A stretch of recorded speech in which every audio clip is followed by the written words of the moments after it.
तो कैसे दोस्तों, आप सभी का हमारे नए वीडियो में स्वागत है। आशा करते हैं आप लोग अच्छे होंगे। अभी फरवरी का महीना चल रहा है और मार्च ज़्यादातर करके सब्जियां जो है बुआई काफ़ी तेज़ी से हो रही है। कुछ लता वर्गीय हैं, कुछ छोटी सब्जियां हैं। इस टाइम आप अगर मार्च लगने से पहले कुछ ऐसी सब्जियों को आप चयन कर रहे हैं जिसकी आप बुआई करके आप अच्छा खासा लाखों कमा सकते हैं एक एकड़ में, तो आप उन सब्जियों का चयन जरूर करें। खास करके हम 4 से 5 ऐसी सब्जियों के बारे में आपको बताने जा रहे हैं। इसका आप चयन करेंगे तो कम से कम दिनों में अच्छा मुनाफा कमा सकते हैं। आपको कुछ विशेष चीज़ों का ध्यान देना रहेगा, जैसे जुताई आप किससे कर रहे हैं, कल्टीवेटर, हैरो, रोटावेटर। खेत की तैयारी अच्छे से करनी है। बेसल डोज खाद अच्छे से डालनी है। आपको हमेशा ध्यान है कि बेसल डोज खाद में हमें देसी खादों का ज़्यादा से ज़्यादा मात्रा में इस्तेमाल करनी है।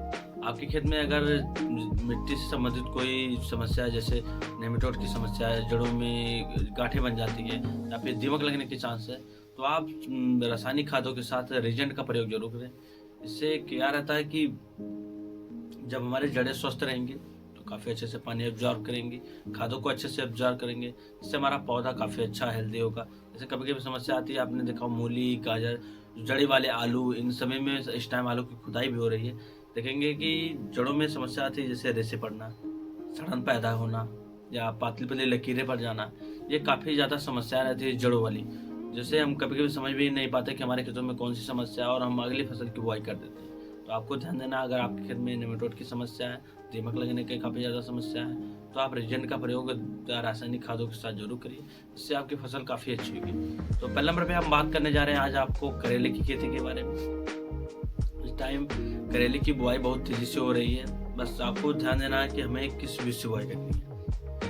ज़्यादातर के किसान पहले क्या थे कि नॉर्मली खेत को तैयार करके अच्छे से, खेत को तैयार करने के बाद नालियाँ खींच के उसमें करेले की बुआई कर देते थे और 8 से 10 दिन या 15 दिन में अच्छे से जर्मिनेशन हो जाता था। अभी इस टाइम में क्या है कि नई नई टेक्नोलॉजी किसान धीरे धीरे बदल रहे हैं।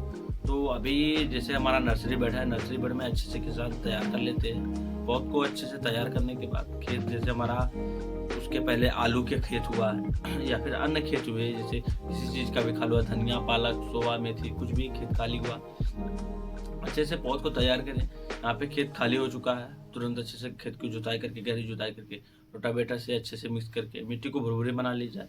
उसके बाद खेत में नालियाँ बना के, क्यारियाँ बना के, आपको जैसे करेले के है तो लाइन से लाइन की दूरी, 4 से 5 फीट रखनी है और पौधे से पौधों की दूरी 1 फीट रखनी है। आपको ध्यान रहे कि अगर हम करेले की बुआई कर रहे हैं तो हमें उसकी जो नालियाँ रहती हैं उसको चौड़ी रखनी है, जिससे पानी काफ़ी ज़्यादा मात्रा में उसमें भरे। जब पानी काफ़ी ज़्यादा मात्रा में आपके खेत में भरा होगा तो नमी की मात्रा अच्छी बनी रहेगी। नमी की मात्रा अच्छी बनी रहेगी तो आपके खेत में काफ़ी अच्छा रिजल्ट आएगा, फल काफ़ी ज़्यादा मात्रा में देगी। तो इसका आपको काफ़ी अच्छे से ध्यान देना है।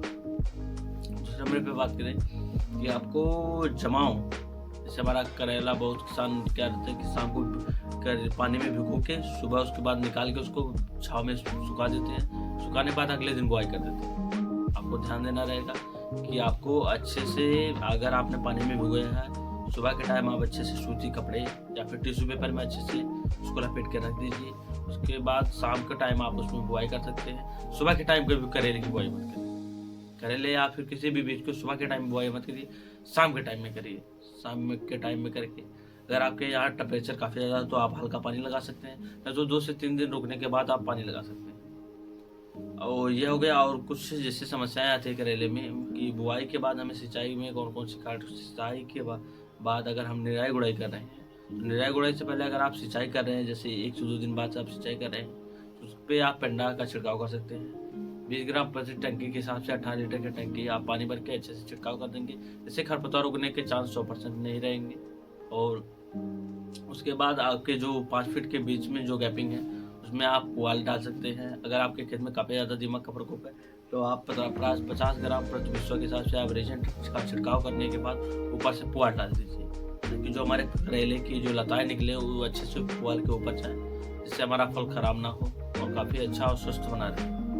और ध्यान देना रहेगा आपको कि अगर आपके खेत में काफ़ी ज़्यादा दीमक की मात्रा है तो आप जो हम बीच में 4 से 5 फीट की आपने गैपिंग छोड़ी है, उसको सिंचाई करके हल्की सी जुताई या गुड़ाई करने के बाद उस पर पेंडामेथलिन का छिड़काव कर दीजिए। छिड़काव करने के बाद आपको देखेंगे कि उसमें खरपतवार ना के बराबर जाएंगे। उसके बाद आपने करेले की लता उस पर जब जाएंगी उसको बार बार सिंचाई मत करिए, इससे खरपतवार काफ़ी कम मात्रा में उगेंगे।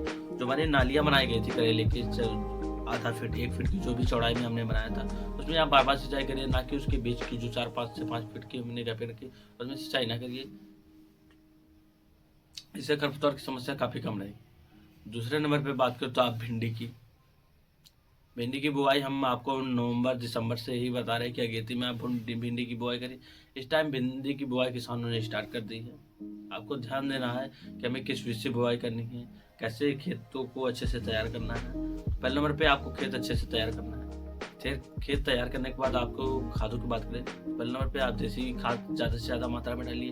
और आपको ध्यान रहे कि हमारी देसी खाद 3 से 4 महीने से ज़्यादा पुरानी होनी चाहिए, ताकि अच्छे से हमारी देसी खाद सड़ी रहे, जिससे हमारे खेत में नेमाटोड की समस्या न आए।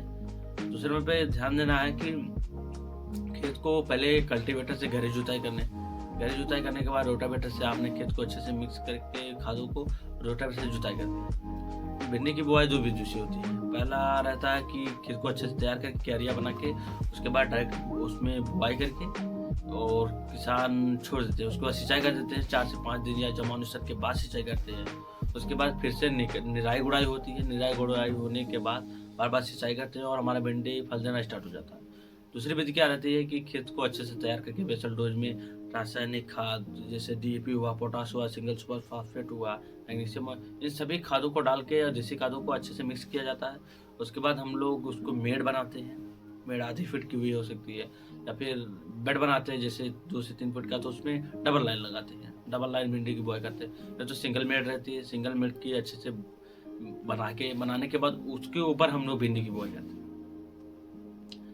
इससे 2 फायदे रहते हैं। पहला कि अगर हम भिंडी को मतलब मेड़ पे बुआई कर रहे हैं तो सिंचाई करेंगे तो जो हमारी मेड़ रहती है उससे 50% सिंचाई कर रहे हैं, उससे नमी की मात्रा पाके भिंडी का जमानुशन जल्दी होगा और अच्छे से होगा। और जो हमारी 70 क्यारियों में रहता है, अगर हमारा 100 पेड़ हमने बिजाई किया, 70 से 80 अगर जमानुशन हुआ है और अगर हम सिंचाई कर रहे हैं, अगर पानी की मात्रा जरा से भी ज़्यादा हो गई तो हमारे 20 से 30 बीज जो बचे थे वो खराब हो जाते हैं, सड़ जाते हैं। तो ये काफ़ी ज़्यादा समस्या रहती है। लेकिन अगर आप मेड़ बना के कर रहे हैं तो काफ़ी अच्छा और बेहतरीन रहेगा। दूसरा आपको ध्यान देना है कि मेड़ से मेड़ की दूरी कितनी रखनी है। अगर आपको भिंडी की फसल 3 से 4 महीने चलानी है तो मेड़ से मेड़ की दूरी 2 से 3 फीट रखिए। और अगर आपको 8 से 9 महीने या 10 महीने चलानी है तो मेड़ से मेड़ की दूरी 4 फीट रखिए, 4 से 5 फीट रखिए। बहुत से किसान दोस्त सोचेंगे कि इतना ज़्यादा क्यों। 5 फीट में क्या रहता है कि जैसे हमारी गर्म हवाएं जैसे मार्च अप्रैल या मई में जो गर्म हवाएं तेजी से चलती है उसको पास होने में काफ़ी आसानी रहेगी। दूसरा, अगर हमें 4 से 5 फीट रखनी है तो हमें ड्रिप इरिगेशन लगाना चाहिए, ना कि खुली बीज से सिंचाई करेंगे आप बार बार पानी की मात्रा काफ़ी ज़्यादा लगेगी, आने जाने में समस्या होगी। भिंडी को आपको भी पता कि आज अगर तुड़ाई कर रहे हैं तो अगले दिन फिर तैयार हो जाती है। तो अगर हम खुली बीज से सिंचाई करेंगे तो समस्याएं होंगी, आने जाने में भी काफ़ी समस्या होगी, तुड़ाई करने में भी काफ़ी समस्या होगी। बाकी आपको अगर डिटेल में वीडियो चाहिए तो हमारे यूट्यूब चैनल पर जाके देख सकते हैं। हमने भिंडी के बारे में पूरी डिटेल में वीडियो दी है और जानकारी बताई है। तीसरे नंबर पर बात करें तो आप खीरे की कर सकते हैं। हमारे खेत हमने भी खेत तैयार किया है। आपको खीरा भी सेम टू सेम आपको ध्यान देना है कि खीरे की बीज जो है बहुत अच्छे से जर्मिनेट हो जाएंगे। खाली आपको ध्यान देना है कि आपके बीज हाइब्रिड होने चाहिए, शोधित होने चाहिए। अगर शोधित नहीं है तो आप कार्बोफ्यूरान से अच्छे से उसको शोधित कर सकते हैं, या फिर कार्बेंडाजिम से अच्छे से शोधित कर सकते हैं। शोधित करने के बाद आप बिजाई करिए। बिजाई आप नॉर्मली खेत को अच्छे से तैयार करिए, खेत में नमी की मात्रा अच्छी रहनी चाहिए, तब भी खीरा आसानी से तैयार हो जाता है, जमानुशन अच्छे से हो जाता है। अगर आपको लग रहा है कि हमारे पास अभी खेत 8 से 10 दिन में तैयार हो जाएगा तो आप नर्सरी बेड में अभी इस टाइम नर्सरी डाल दीजिए। आपके पास 10 से 15 दिन में आपका खीरे का प्लांट तैयार हो जाएगा। उसके बाद सीधे बिजाई कर सकते हैं और रोपाई कर सकते हैं। उसके बाद पानी चला दीजिए अच्छे से। 10 से 15 दिन में काफ़ी ज़्यादा टेम्परेचर बढ़ भी जाएगा और तब उतना सिंचाई करने पर कोई समस्या नहीं रहेगी। चौथे नंबर पर बात करें तो आप ककड़ी की कर सकते हैं। पतली ककड़ी जो खास करके हमारे यहाँ काफ़ी ज़्यादा यूपी में काफ़ी ज़्यादा मात्रा में बुआई होती है। गर्मियों के मौसम में बिकने में काफ़ी आसानी रहती है और खाने में भी काफ़ी लोग पसंद करते हैं। सेम टू सेम जैसे हमने खीरे की बुआई की है, सेम टू सेम वैसे इसको भी करना है। आपको ध्यान रहे कि इसकी लाइन से लाइन की दूरी 4 से 5 फीट रखनी है। पौधे से पौधे की दूरी आधा फीट से थोड़ा कम ही रखेंगे, क्योंकि इनकी जो बहुत ज़्यादा ग्रोथ नहीं करती इनकी लताएं, हल्का ग्रोथ करती हैं। इसके लिए तो आप कम से कम रखेंगे तो काफ़ी अच्छा रहेगा। और 5वें नंबर पे बात करें तो आप तरोई की कर सकते हैं। एक होता है नेनुआ, जिसको हम गिलकी भी बोलते हैं, और एक होता है तरोई, जहाँ पे हमारे गांव की भाषा में सरपुतिया भी बोलते हैं।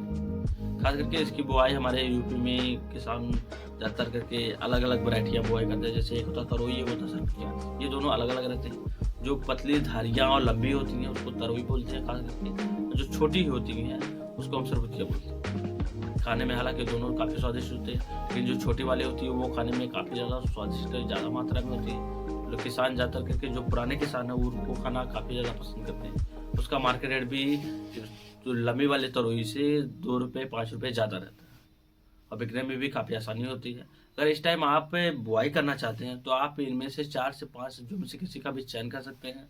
कम से कम दिनों में काफ़ी अच्छा 40 से 45 दिनों में फल देना ये सभी सब्जियाँ स्टार्ट कर देंगी, और कम से कम दिनों में काफ़ी अच्छा मुनाफा कमा सकते हैं।